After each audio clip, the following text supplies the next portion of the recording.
রাসূলের স্পষ্ট বক্তব্য, দুর্নীতি তোমাকে লাল কার্ড, সন্ত্রাস তোমাকে একেবারে কালো কার্ড, অবিচার তোমার জায়গায় সমাজে হবে না। একটা দুর্নীতিমুক্ত, সামাজিক সুবিচারে পরিপূর্ণ, একটা ভারসাম্যপূর্ণ অর্থনীতির দেশ হিসেবে বুক চিতিয়ে যুদ্ধ করা যুবকদের হাতে তাদের মেধার মূল্যায়ন করে তাদেরকে এদেশের দেশ গঠনে তাদেরকে কাজে লাগানো, সেই পরিকল্পনা নিয়ে আগাচ্ছে বাংলাদেশ জামাত ইসলামী। আমাদের অঙ্গীকার একেবারেই স্পষ্ট, আমরা শিক্ষা স্বাস্থ্যকে সবচেয়ে বেশি গুরুত্ব দেব। কারণ একটি ভালো জাতি গড়তে হলে অবশ্যই আমাদের একটা ভালো শিক্ষা ব্যবস্থা লাগবে। আমাদের শিক্ষা ব্যবস্থা ভালো নেই। একটা ভালো জাতি গড়তে হলে অবশ্যই সুস্থ সবল আমাদের সন্তানদেরকে চিকিৎসা দিয়ে গড়ে তুলতে হবে। আমাদের স্বাস্থ্য ব্যবস্থা সেরকমটা নয়, ভঙ্গুর স্বাস্থ্য ব্যবস্থা। আমাদের দ্বিতীয় অগ্রাধিকার হচ্ছে দুর্নীতির বিরুদ্ধে আমাদের লড়াই। আল্লাহ ক্ষমতায় কারে নিবে না নিবে উই ডোন্ট নো। এই অ্যালটমেন্ট আসবে ইনশাআল্লাহ আসমান থেকে। আমরা বাংলাদেশের জনগণের রায় পেয়ে এই দেশ পরিচালনার দায়িত্ব পাই কিংবা না পাই, দুর্নীতি মাটিতে নেমে না আসা পর্যন্ত আমাদের লড়াই চলবে ইনশাআল্লাহ। আমরা থামবো না, কেউ আমাদেরকে থামাতে পারবে না। আমাদের তৃতীয় অঙ্গীকার, সবার জন্য ন্যায় বিচার। এটার থেকে গরিব ধনী দল ধর্ম নির্বিশেষে কেউ যেন বঞ্চিত না হয়। সবাই যেন আইনের সমান সুযোগ পায় এবং ন্যায় বিচার পায়। সামাজিক এই ন্যায় বিচার নিশ্চিত করা আমাদের চতুর্থ অগ্রাধিকার। আমরা আমাদের ভাঙ্গাচোরা অর্থনীতিকে পুনরায় আমরা গড়তে চাই এবং এখানে আমরা আমূল পরিবর্তন চাই। ওই উপরে উপরে প্রলেপ দিয়ে হবে না। ভিতরে ক্যান্সার থেকে গেলে উপরের চামড়াকে কসমেটিক সার্জারি করে মানুষকে সুস্থ বানানো যায় না। আমরা ক্যান্সারের জায়গায় হাত দিতে চাই। ওই জায়গাগুলো আমরা চিহ্নিত করে সুস্থ করার জন্য যেখানে দরকার যেটা সেটাই করতে হবে ইনশাআল্লাহ। কারো মুখের দিকে তাকানো যাবে না। দেশের প্রতি দায়িত্বজ্ঞান সম্পন্ন, ভালোবাসা যাদের অন্তরে দেশের প্রতি আছে, দেশপ্রেম আছে, সততা আছে, যোগ্যতা আছে, সে কোন ধর্মের এটা আমরা দেখব না। সে মানুষ, সে বাংলাদেশের নাগরিক, আমাদের বিবেচনার জন্য এতটাই যথেষ্ট। আসল মানুষটাকে আসল জায়গায় বসায় দেওয়া হবে ইনশাআল্লাহ। আমাদের যে সন্তানেরা শিক্ষা গ্রহণ করার পরে বেকারত্বের কষ্ট নিয়ে বুকে চেপে বয়ে বেড়াচ্ছে, আমরা তাদেরকে জাগতিক স্কিল এডুকেশন দেওয়ার মাধ্যমে তাদের হাতগুলোকে আসলে দেশ গড়ার কারিগরের হাত হিসাবে আমরা গড়ে তুলতে চাই। এরা দেশে থাকলেও দেশের জন্য সম্পদ, বিদেশে গেলেও যে দেশে যাবে সেই দেশের জন্য সম্পদ। আমাদের বিপুল পরিমাণ যুব জনশক্তি আছে। দুনিয়া এখন 1 কোটির মতো আমাদের প্রবাসী কর্মচারী আছে, কাজের লোক আছে। এই লোকগুলো যদি দক্ষ হালতে, দক্ষ হাত নিয়ে বিদেশে যেত, দেশের জন্য ভালো হতো, তার নিজের তার পরিবারের জন্য ভালো হতো। আগামীতে সেই দক্ষতা আমরা আমাদের সন্তানদের হাতে তুলে দিতে চাই। এই দেশ গড়ার কাজে নারী পুরুষ সবাই অংশগ্রহণ করবে ইনশাআল্লাহ। একটা সমাজে সকল পুরুষ কিন্তু কাজ করে না।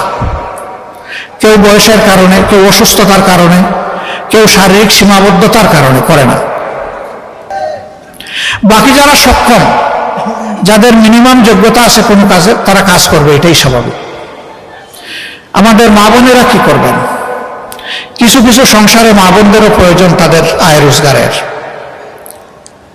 যাদের যোগ্যতা আছে এবং প্রয়োজন আছে, যোগ্যতা এবং প্রয়োজন অনুযায়ী দেশ গড়ার কাজে তারা অংশ নেবেন, এমনকি তারা সেনাবাহিনীতেও থাকবেন।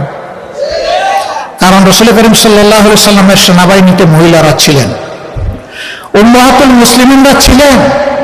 একমাত্র বদর যুদ্ধ ছাড়া সকল যুদ্ধে আল্লাহ রাসূলের সাথে কমপক্ষে আমাদের একজন মা আল্লাহ রাসূলের সাথে ছিলেন।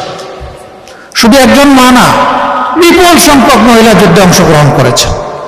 যুদ্ধের মতো কঠিন কাজ যদি রাসূল করিম সাল্লাল্লাহু আলাইহি ওয়াসাল্লাম তাদেরকে শরীক করেন, তাইলে দুনিয়ায় কোন কাজটা আছে তারা পারবেন না? অতএব তাদের যেখানে প্রয়োজন আছে এবং যেখানে যোগ্যতা আছে তারাও কাজ করবে।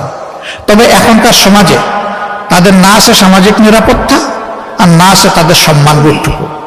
ইনশাআল্লাহ দেশ আমাদের হাতে যদি পড়ে, আমাদের অঙ্গীকার, আমাদের মা, আমাদের বোন, আমাদের জায়া, তাদের নিরাপত্তা এবং তাদের সম্মানটুকু আমরা পর্যাপ্ত পরিবারে নিশ্চিত করবো ইনশাআল্লাহ।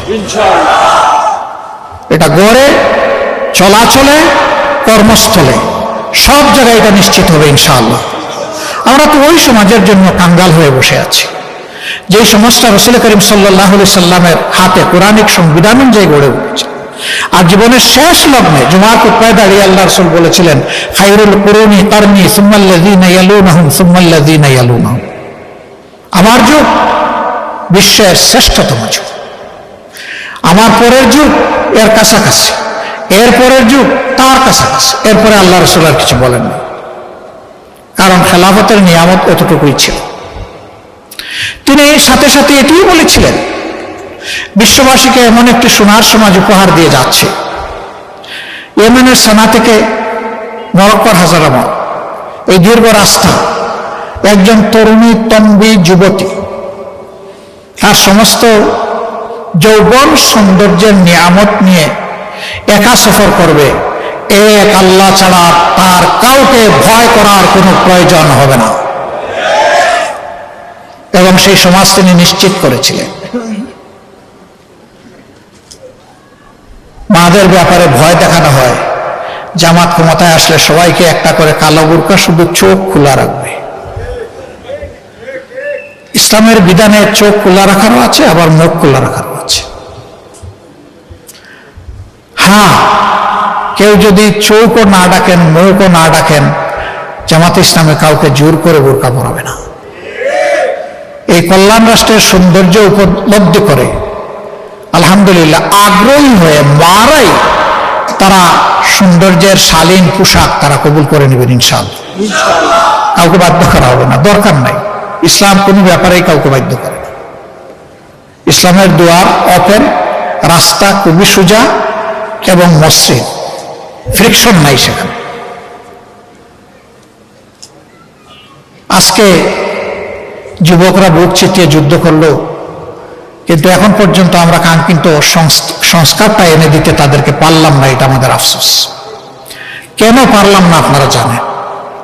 আমরা সংস্কারের দিকে যতবার এগোতে চেয়েছি, কেউ না কেউ আমাদেরকে কোমর ধরে পিছন দিকে টেনে রেখেছে। এটা চাই না, ওইটা চাই না, এটার দরকার নাই, শুধুমাত্র ইলেকশন দরকার। তো ইলেকশন তো আগেও হয়েছে, ইলেকশন তো এই দেশের মানুষকে কল্যাণ এবং মুক্তি দিতে পারে নাই। ইলেকশন অবশ্যই প্রয়োজন, তবে ইলেকশনের মতো ইলেকশন প্রয়োজন। ওই পুরানো স্টাইলের ইলেকশন দিয়ে দেশে কোনো কল্যাণ কেউ দিতে পারবেন না, এটা ইম্পসিবল। আমরা একটা অর্থবহ নির্বাচন, একটা সুষ্ঠু নির্বাচনের জন্য প্রস্তুতি নিচ্ছি ইনশাআল্লাহ।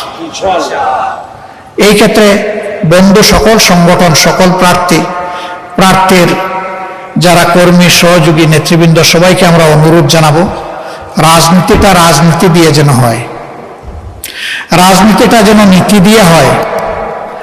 রাজনীতিতে নেমে আমরা যেন কাদা ছোড়াছুড়ি না করি, আমরা যেন পরিবেশকেও নষ্ট না করি, আমরা যেন কেউ গায়ের জোর খাটানোর চেষ্টা না করি, আমরা যেন কালো টাকা দিয়ে কেউ মানুষের বিবেক কেনার দুঃসাহস না দেখাই। টাকা দিয়ে তো ভাই আপনি গরু, ছাগল, মুরগি কিনবেন, মানুষ কিনবেন কেন? মানুষ তো আশরাফুল মাখলুকাত। টাকা মানুষের দিকে বাড়ানোর মানেই হচ্ছে তাকে অপমান করা। এরকম কেউ মেহেরবানি করে করবেন না। আমরা তো করার প্রশ্নই উঠে না, এটা আমাদের প্র্যাকটিসে নাই, আমাদের চিন্তায়ও নাই, কল্পনায়ও নাই। আমরা এটাকে ঘৃণা করি। যদি আমাদের কথায় আস্থা রেখে একজন মানুষের বিরুদ্ধে, এটাই বুঝবো আমাদের সফলতা। আর আমাদের উপরে যদি আস্থা না থাকে আর সব ভোট যদি কিনে এনে বাক্সে আমরা ঢুকিয়ে দিই, এটা আমাদের নির্লজ্জ ব্যর্থতা। আমরা ওই নির্লজ্জ ব্যর্থতার দিকে যেতে চাই না। ভোট আপনার আমানত, আপনি কারে দিবেন না দিবেন, তবে অবশ্যই দিবেন। ভোটটা আপনি প্রয়োগ করবেন, ভোট দেওয়া থেকে আপনি বিরত থাকবেন না। মনে রাখবেন, আপনার আমার জন্ম কোনো দলের জন্য হয় নাই, আপনার আমার জন্মই হয়েছে আল্লাহ তাআলার প্রয়োজন পূরণের জন্য, এই সৃষ্টির সৌন্দর্য বিধানের জন্য, দেশ এবং জাতিকে কল্যাণের দিকে নেওয়ার জন্য। অতএব আমার কাছে দল যেন বড় না হয়, আমার কাছে আমার বিবেক যেন বড় হয়। কোন দলের প্রতি অন্ধ হয়ে সেই দলের অন্ধ সমর্থক হওয়ার প্রয়োজন নেই, অ্যাটলিস্ট আমাদের দলে প্রয়োজন নেই। যারা এই দলটাকে ভালোবাসবেন তারা যেন কলিজা দিয়ে ভালোবাসেন, আপনার বিবেক যেন বলে যে হ্যাঁ, এই দলটা আমার ভালোবাসা পাওয়ার উপযুক্ত, তাইলে আপনি ভালোবাসবেন। আপনার বাপ দাদা, আপনার কোনো ভাই বন্ধু এই সংগঠন করতেন, শুধু এতটুকু জায়গা থেকে এই দলকে আপনি চাইলেও ভালোবাসতে পারবেন না। এই দলকে ভালোবাসতে হলে এই দলের আদর্শকে ভালোবাসতে হবে। আর আমাদের আদর্শ কোনো বানাওয়াট আদর্শ না, আমাদের আদর্শ আল্লাহ তাআলার দেওয়া যে আদর্শ, যার চাইতে শ্রেষ্ঠ কোনো আদর্শ হতে পারে না। এই জন্য আমরা আপনাদেরকে অনুরোধ করব যে আপনাদের হাত দিয়ে ব্যালটে যেন বিবেকের প্রতিফলন ঘটে। আমাদের কথাগুলো যদি ভালো লাগে, আপনি নিজে আমাদের জন্য দোয়া করবেন, আপনি আপনার পরিবারের লোকদেরকে বলবেন, আপনার প্রতিবেশীদেরকে বলবেন, আপনার কর্মস্থলের সঙ্গীদেরকে বলবেন। যদি আমাদের কোনো কথা আপনার অপছন্দ হয়, আমাকে বলবেন, আমরা কথা দিচ্ছি সংশোধন হব ইনশাআল্লাহ। এটা যদি কোনো বাজে কথা হয়, মন্দ কথা হয়, আমরা সংশোধন করে নেব। ভালো হলে আমাদেরকে বলবেন না, অন্যকে বলবেন, আর আমাদের কথা মন্দ হলে আমাদেরকে বলবেন। আজকের এই রাতে কষ্ট করে আপনারা এখানে এসেছেন, আপনাদের সবার প্রতি আমরা কৃতজ্ঞ। সবাই দোয়া করবেন। ফেব্রুয়ারির প্রথমার্ধে যে নির্বাচনের জন্য জাতি পিপাসার্থ হয়ে বসে আছে, এই যে জেনারেশনে একটা ভোটও দিতে পারলো না, এই যে মানুষগুলো গত তিনটা নির্বাচনে ভোট কেন্দ্রে যাওয়ার কোনো গরজ অনুভব করলো না বা পরিবেশ পেল না, আগামী নির্বাচন যেন তার সবকিছুর জবাব দিতে সক্ষম হয়। একটা সুষ্ঠু নির্বাচন হোক, এই নির্বাচনের মধ্য দিয়ে যে দল আসবে আমরা তাদেরকে অভিনন্দন জানাবো। ঠিক অনুরূপভাবে আমরা যদি আল্লাহর ইচ্ছা এবং আপনাদের দোয়া ভালোবাসায় আসি, আমরা তাদের কাছেও প্রত্যাশা করব তারাও আমাদেরকে অভিনন্দন জানাবে ইনশাআল্লাহ। রাজনীতির সৌন্দর্য এইভাবে ফুটে উঠুক এবং আমাদের দেশ কল্যাণের রাজনীতির দিকে এগিয়ে যাক। অতীতের সমস্ত পচা দুর্গন্ধময় রাজনীতির কলুষিত ইতিহাস থেকে আমরা বেরিয়ে আসি। আল্লাহ তাআলা রাজনীতির একটা সোনালী ইতিহাস আগামী নির্বাচনের মধ্য দিয়ে জাতিকে রচনা করার তৌফিক দান করুন। সবার প্রতি গভীর কৃতজ্ঞতা, আন্তরিক মোবারকবাদ। আসসালামু আলাইকুম ওয়া রাহমাতুল্লাহি ওয়া বারাকাতুহু। আমি একটু ক্ষমা চেয়ে নিচ্ছি, আমি একটু ক্ষমা চেয়ে নিচ্ছি। এখন আমাদের সন্তানদের, ছোটমণিদের বার্ষিক পরীক্ষার সময় আমরা ডিসিশন নিয়েছি যে ওদের পরীক্ষা শেষ না হওয়া পর্যন্ত রাতের বেলা আমরা আর কোনো পাবলিক মিটিং করব না। এতে তাদের সামান্য বিঘ্ন ঘটলেও এটার জন্য আমরা দায়ী থাকব। আজকে যেটুকু বিঘ্ন ঘটেছে এর জন্য আমি ক্ষমা প্রার্থী, আপনাদের কাছে দোয়া প্রার্থী।